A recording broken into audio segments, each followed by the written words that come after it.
ওই আপনার মেয়ের লেগে আর আমার লেগা কয় টাকা বাতের রাখছেন হিরা কয়েলা।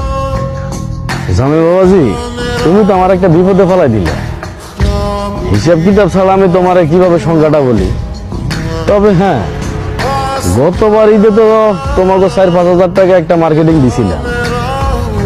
এবার না হয় ওরকম 4-5 হাজার টাকা ধরে রাখো। হইতেছি বাজারে যে টাকাটা রাখছেন এটা দিয়ে যান, দেন না।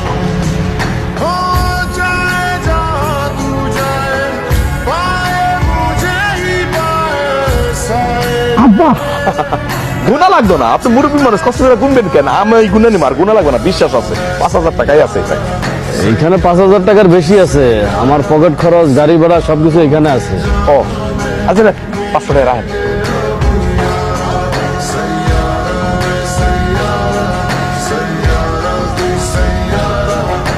আব্বা আরো 500 টাকা রাখেন, এই মোট হলো 1,000।